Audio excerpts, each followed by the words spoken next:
Hi hello ఆదబ్ namaskar వనకం సస్రియకాల్ నేను YouTube బేగాడ్ channel నుంచి జఫ్ఫా. Bad girl తమిళ నుంచి తెలుగులోకి అనువదించబడిన చిత్రం. ఇది మొట్టమొదటిసారిగా వర్ష భారత్ గారు దర్శకత్వం వహించిన చిత్రం. ఇందులో మెయిన్ లీడ్ గా అంజలి శివరామన్ గారు నటించారు. ఈ చిత్రం మొత్తం ఒక అమ్మాయి చుట్టూ తిరిగే కథ.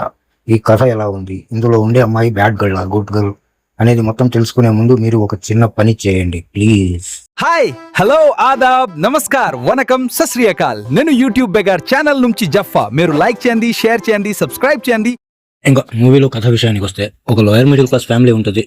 ఆ ఫ్యామిలీకి సింగిల్ చైల్డ్ రమ్య అనే అమ్మాయి ఉంటుంది. మామూలుగా సహజంగా ఆడగాని మగ కానీ యవ్వన వయసులో వస్తున్నప్పుడు వాళ్ళ మనసులో కలిగే కోరికలు, హార్మోన్ బ్యాలెన్స్ ఇవన్నీ ఆ అమ్మాయి మనసులో చొరబడి ఆ అమ్మాయి కొన్ని యవ్వన దశలో జరిగే లవ్ కానీ, ఇన్ఫాక్చుయేషన్ కానీ, అట్రాక్షన్ కానీ, కోరికలు కానీ దాని వైపు మళ్ళినప్పుడు, స్కూల్ స్టేజ్లో ఉన్నప్పుడు ఈ విధమైన చర్యలు చేసినప్పుడు ఆ ఫ్యామిలీ కానీ, ఆ చుట్టూ ఉండే సొసైటీ కానీ, ఆ స్కూల్లో ఉండే ఫ్రెండ్స్ కానీ ఆమెను ఏ విధంగా చూస్తారు, ఏ విధంగా చేస్తారు అనేది చక్కగా చూపించారు.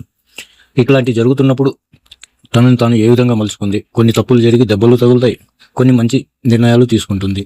మొత్తానికి సినిమా ముగించే సమయానికి ఆమె తనను తాను గుర్తించి తనకి ఏం కావాలో, తను ఎటువంటి లోకంలో జీవించాలి అనుకుంటుందో తన లోకాన్ని తనే డిసైడ్ చేసుకునే స్థాయికి వస్తుంది. అదే మెయిన్ ప్లాట్ మూవీది.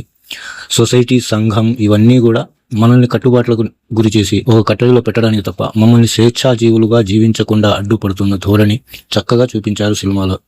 ముఖ్యంగా ఆడగాని మగగాని సేమ్ సిచ్యువేషన్లో ఉంటుంది. కొన్ని జెండర్ వల్ల కొంతమంది మగవాళ్ళకి కొంత లాభాలు ఉండొచ్చు, కానీ ఆడపిల్లలకు కూడా ఇదే భావనలు, మగవాడి పిల్లలు కూడా అదే భావనలు ఉంటాయి. ఇండివిజువల్గా బతకాలనుకునే ఒక అమ్మాయి కథ. తను ఏ విధంగా రిలేషన్షిప్లో పెట్టుకుంటుంది, రిలేషన్షిప్లో మెచ్యూరిటీ వచ్చే కొద్దీ ఏ విధంగా తన జీవితాన్ని తాను మలుచుకుంటుంది అనే దాని మీద మూవీ బాగుంది. మూవీ కొత్త డైరెక్టర్ అయినా కూడా కొత్త ప్రయత్నం బాగుంది, నచ్చింది. మొత్తం కూడా మూవీ మొత్తం ఇదే లైన్ మీద బేస్ అయి ఉంటుంది. ఈ ఒక్క లైనే మూవీకి ఆధారం.